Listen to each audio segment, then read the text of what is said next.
So how much different does this feel than Exhibition 1, where it was more of like a journey, and this is just basketball? Yeah, I'd say that's true, and but Northern got a pretty good team. Ferris is usually really good. They played for national championships, so I am still more worried about us than I am our opponent. Although hard to scout any of these guys now with the number of new people they have. So you look at a little bit of what they did last year offensively, as far as what they do, but as far as personnel, it gets harder, and that's the hard part about these early season games. But you know what? We've had a couple of good, since that game up there, we've had some good practices, and I think we'll be ready to go Tuesday. What are the priorities for you with this group coming out of that? What we feel like we're trying to really analyze the individual parts of the game, like cutouts, turnovers, which today was a joke there for that one stretch, but we're really harping on those things, running our lanes, and so we've changed, and we're charting every practice now instead of just games, and I think that's helped us a lot as far as holding guys accountable, and that's kind of what we're trying to do right now. Still going to play with a lot of lineups, a lot of rotations, a lot of combinations? We're going to play a lot of people. Hopefully I get into some consistency, like, who we start. Maybe it's not yet, but soon. Who the first couple guys are off the bench, but we're still going to play a lot of people, yeah. What are the odds that Cohen Carr is jumping center for you? Yeah, well, if you watch him today, I should jump center with him. He wins them. Reminds me of Delvon Rowe. He used to win every one, but Jason Richardson won the one down at North Carolina. I think that 7-footer down there is still mad at me because he ripped me a couple of years ago when I got upset. I think he was still mad at Jason. It's still one of Hayward. That's one of those little things that you're kind of talking about, like jump center. I mean, I Yeah, don't know if I've seen you work. Yeah. We feel we got to steal possessions, and more possessions we got, more shots, and that's why turnover is going to be big. Offensive rebounding is still going to be big. Not giving them extra shots off rebounds or missed free throws is going to be big. Getting a couple. And I told Jason Richardson's son, Jace, that his dad had a field day on this his freshman year. He got more offensive rebounds off missed free throws. So, yeah, we're trying to steal possessions in every little way and kind of attack the special teams little things. Do you like the exhibition games before you really get serious?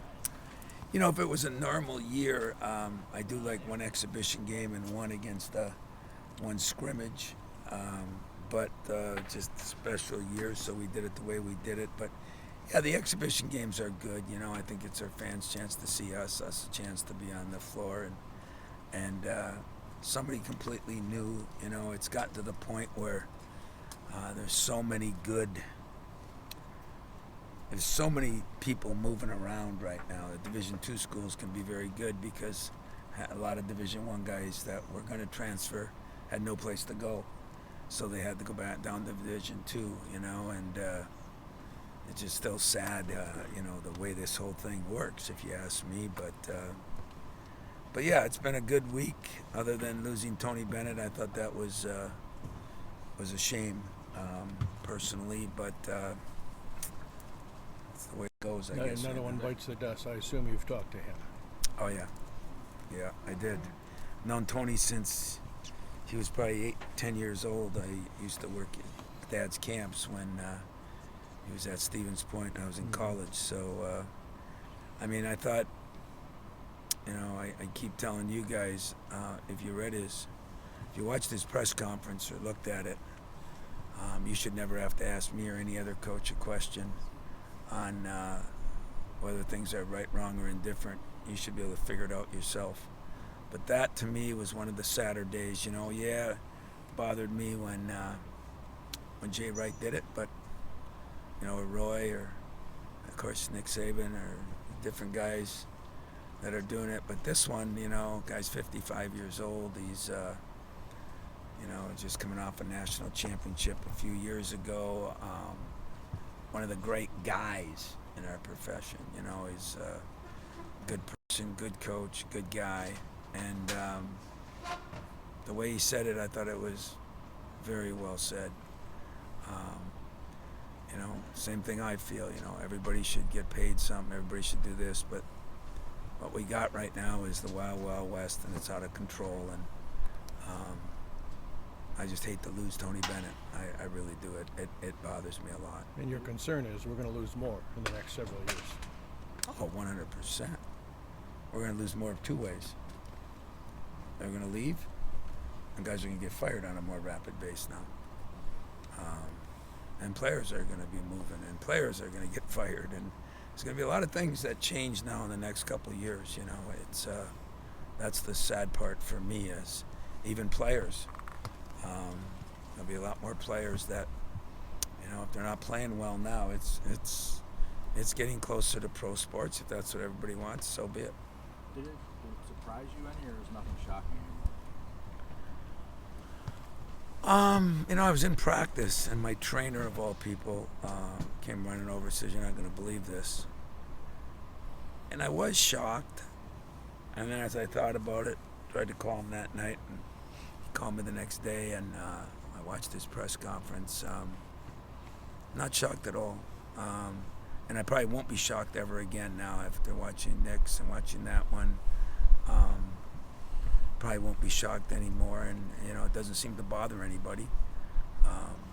You know, what bothers me is that some of those guys are really good coaches and really good people and really good mentors for these young kids, and we're losing really good mentors. No, you're good. They're going to help these kids, because life's going to get a little tougher in the next couple of years once they're done. And he said all those things, and I feel bad for him, but I feel good for him. I mean, did he want to do that? Is that the way he wanted to go out? No, I don't think so at all. But is there a relief to what he's doing? Is he going to have a life now? Yes. So I told him I didn't know if I was proud of him or jealous of him. But those are my comments. Do you feel like there's a way to change that, I guess? The amount of coaches that'll be departing, is there a way to change it? Well, I'm too dumb to figure it out. You know, I just, as a very high up guy told me today, we seem to be we might be the only profession, I guess. Are we a profession now that has it this way? Everybody else has rules, everybody else has contracts, and whether you're working where you guys work or whether you work in pro ball, we have nothing. We just have the wild, wild, wild west. And somebody's going to convince me, I'm sure someday, that the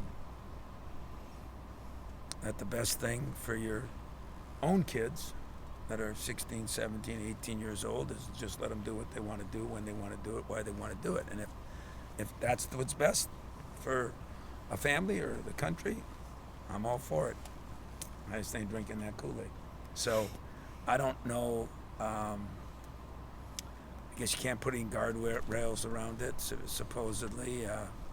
You know, as we all know, there's some things going on out there to try to minimize what's happened, but I don't have a lot of faith in that, and so you know, what I'm trying to do personally, as I said, I've been on every committee. I've tried to change the world. The world's kicked my tail, and so now I'm going to try to kick my teams and worry about my team, and I've always worried about 3 or 4 things in this job. Players I coach, the players that I'm done coaching is one. The program that you build is very important. The university you work for. But I think the 4th one is the human beings that go through this. And someone's going to have to convince me that this is right for the human beings. Because these human beings that are 18 are going to turn into 25, 35, 55, 75. And I just don't, I'm having trouble figuring out that any time you want to do whatever you want to do, and then you're sooner or later, as he said in his rubber's going to hit the road, and you're not going to be able to just do what you want to do. We'll see how that works. Part of what he said, I think, was like he didn't feel like he was a good fit for what the job demands anymore. I guess, is that disappointing that the job has changed so rapidly, so quickly in terms of what's demanded of folks like You guys, I love you all, but you guys must just watch something, and do you ever read into anything? You know, you try to. It's like me. I can't sit there and tell you what I really think of this, because it'd be hard to get a recruit and everything, right? And he went out with such class, and he's a classy guy, but you have to say something so that you don't look like a whiner. It wouldn't take much to read between the lines, and he's tough enough to handle anything, and so am I. It's not about that. It's about fighting City Hall and maybe sometimes you're fighting an opponent you can't beat, and I think he's tough enough to hang in there. It just isn't worth it. You know, that's two different things to me. And I read that. I watched it. I taped it. I read all the articles. And I think all the guys that have gone out have said some things. But it's like people look at it like we're attacking the kids. And I'm looking at it just the opposite. I'm still trying to help them for the next 70 years. And, you know, somebody's going to convince me maybe someday, and I'm going to sit here and have a press conference and say, you know what, I was wrong. I wouldn't bet on it, but it could happen. And if it does, I'd be the first to say, you know what, because being wrong, if that benefits the kids, I'm all for it. But benefiting the people is not a 1 year or 1 month or 1 week. Benefiting them is benefiting them as they grow. That's what you do when you teach, when you coach. You try to make people better for the long run. I don't think we're doing that. Speaking of that, with one of the guys on your team, Xavier Booker, looks like you're trying to instill some toughness and rebounding that'll, you know, determine the type of player he becomes long term. Yeah, and I think Book, you know, is making progress. It's always been slower than I want. But I think the difference is, I think he sees it, which is half the battle. Now changing it is the other half. But if you don't see it, you know, I always use an alcoholic as my way of, you know, I've gone to a couple meetings with people over my years, and the first thing they make you do is admit, you know, you have to state I'm an alcoholic. And I think players nowadays don't want to admit what they do wrong because they've been programmed that it's like a sign of weakness. To me, when you can admit and see what you do wrong, it's a sign of strength. And that's where Book is now. I think he's really seen it. Now he's trying to work his way through it. And he's had some good practices and been a lot more good than bad. And I see him making strides. I really do. Have you had guys who've come in not naturally aggressive that have become aggressive players by the time they were done? Yeah, I think I have, but it's not the easiest thing to.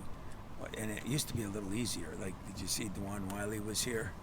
I let Dewan talk to the team, and I walked by him. He says, "Coach, these guys would have never survived." And I said, "No." And now, but we're not allowed to. You're not allowed to push people anymore. You know, you have to do it. You have to find ways to work around it, and that takes time. It usually slows the process. So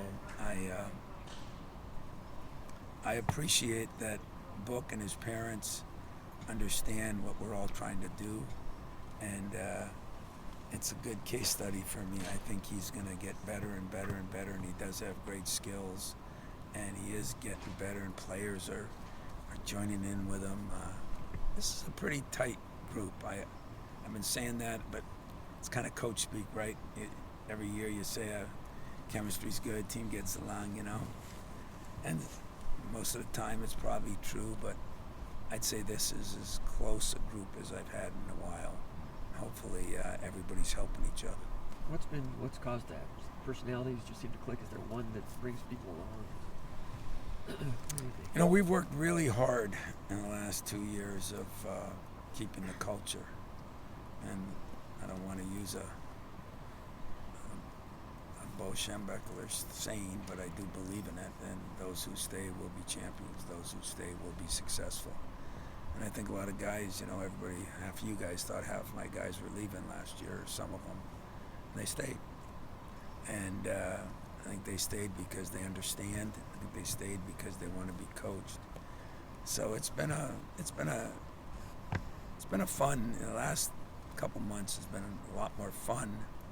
And I think it's partly because I really like my team, partly because I'm trying to stay away from all the crap that's out there and stay out of those committees and stay out of those phone calls. And so I'm doing a better job. Not great, better. I'm gonna guess your alumni are part of that, right? Talking to them. Alumni, have been great. Grind Week is still the greatest. I listen to so many people now talk about all these things going on, and you know what I'm looking to find? I'm looking to find a writer. So one of you have some courage to step up and say it. I'm looking for former pro guys. I don't see anybody agreeing with what's going on. So if it's that bad that nobody has anything good to write about it or good to say about it, and it's football and basketball both, I think, it's the system's a little bit broken. We're trying to fix it. It's not the kids' fault, it's our fault. And we just continuously try to fix it. But that takes time and effort too.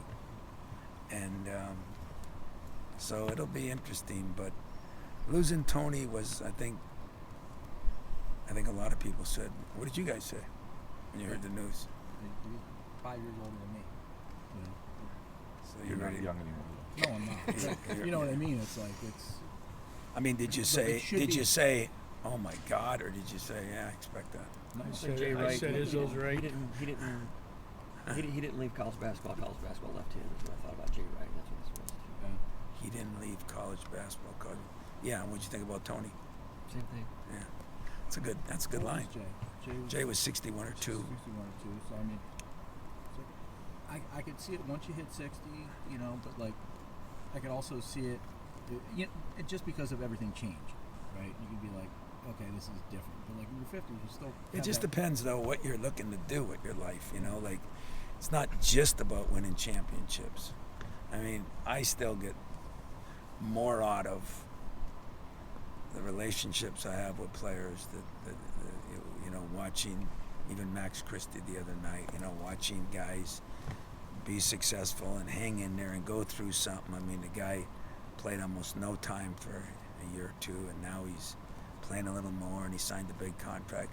I get excited about success stories, and but I hate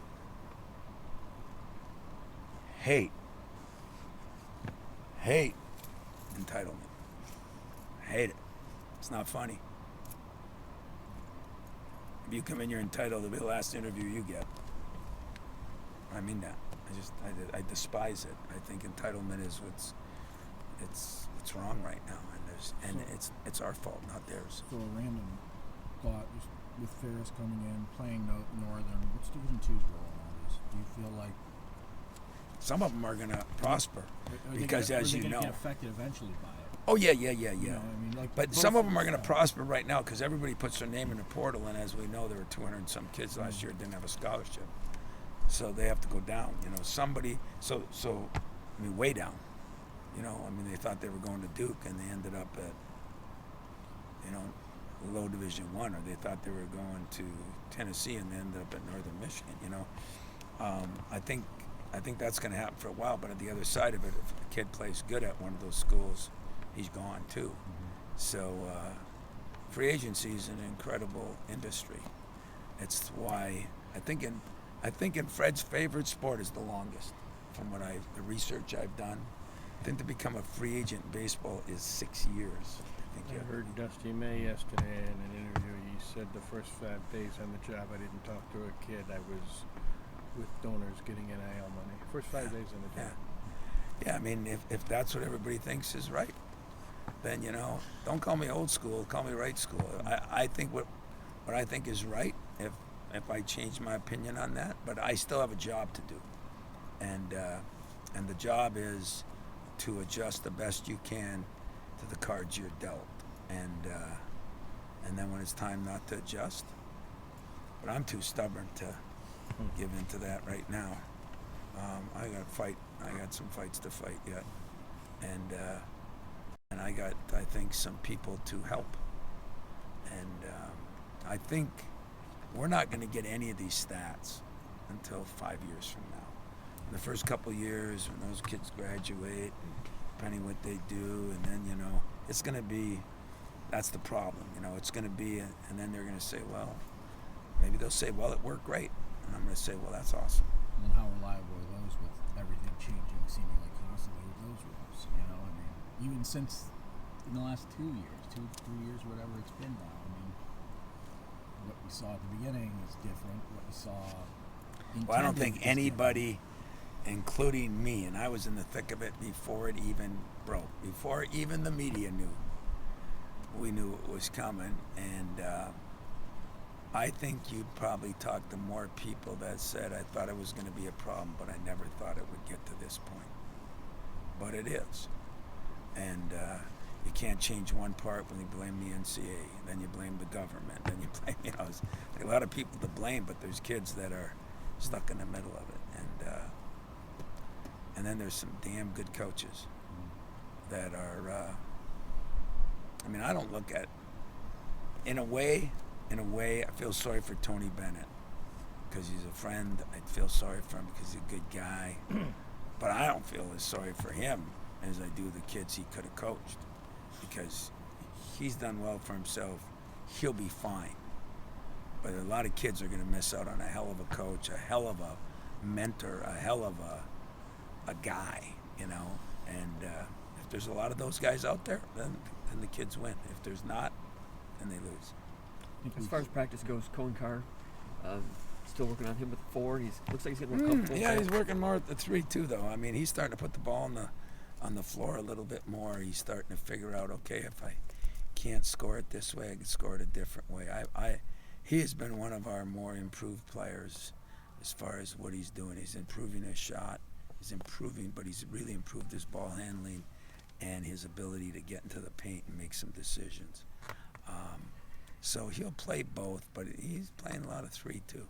You don't need him necessarily to be an outside the arc guy. I mean, you just kind of need him to hit elbow to elbow. Yeah, you know, I mean, you always need shooters. I mean, shooters are something you need, but you can score it a lot of different ways. You can defend it, you can rebound it.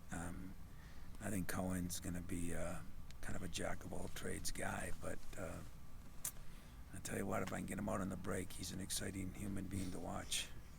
Coach Smith's got a big game this Saturday. Have you been in his ear at all about your experiences in the rivalry or just any tips to him? I don't give him any tips, but I do explain. I went over to practice and sat down with him yesterday, and we talked about a few things that I went through early in my career, you know, and it is different because nowadays there's so many different players that maybe never grew up. You know, it seems like players are coming from all over.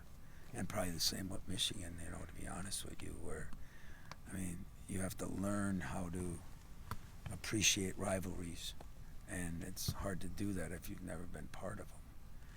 And, but the rivalries are what's great about sports, you know. And I don't know, you know, I watched about an hour and 15 minutes to practice. What secrets do you want to know? What Did he crank it up? Yeah, they had I thought a very good practice. You know, I meant Jonathan himself. Like, you know, Mark would like amplify things as the week yeah, went on. you know, I don't know if you can do that when you don't understand the rivalry yet. You know, it's something that. But he won't understand until he's in it, right? Right. But And I understood it as an assistant. But then I didn't understand it as a head coach, and I let it affect me the other way. So, what I like is I thought we played pretty well last week. I think we're going in on a high note, and I mean they're good, and it's a tough place to play. But you know, same as always, same for us, but really same in football. Can't turn the ball over, and you know, I think early on, if we can get a score, hold them, momentum in those games and confidence in those kind of games, especially when you kind of go in the underdog, although it's not that big of underdog right now, but you are the underdog, and so I think what you do early has a big bearing. You're going, right? Of course. Do you get shit in the parking lot? You know, it's funny you ask that. Of course I get some, but a lot of people Pretty nice to you there. are pretty good to me. Yeah, I mean, I think they respect that I respect them, and I don't. But yeah, you know, it's okay. I mean, what are they supposed to do? Hug and kiss me? You know, hey, coach, God, you're from Michigan State. Love you, man. Hey, yeah, right, thanks. You know, I wouldn't do that to them. So I don't. Are they? Is it bad? No, no. It's, but I say respectful, and that's what I believe. So I'm looking forward to going down. I think my son and I are going to go down and have a little father-son deal and see if we can bring us a victory. Help bring us a victory. Anything else? Zapala, how is the off season in the weight room and the weight conditioning? You know, he's been a with him? pleasant surprise from how much he played and everything that went on with him. He's big. He's hurt a little bit right now. He got a hip pointer 2 days ago, so he's moving a little slower. But he's been pretty effective. He's been a very good rebounder. He can defend it. He can still shoot it. So he's been a positive, you know. And Frankie hadn't shot it as well lately, and then today he shot a little better. So you know, I'm sure those guys got to adjust too, you know, to everything.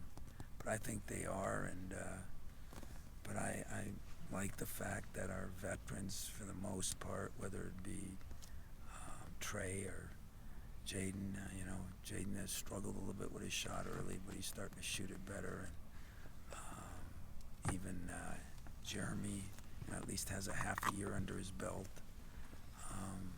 You know, guard play is going to be important, as you know.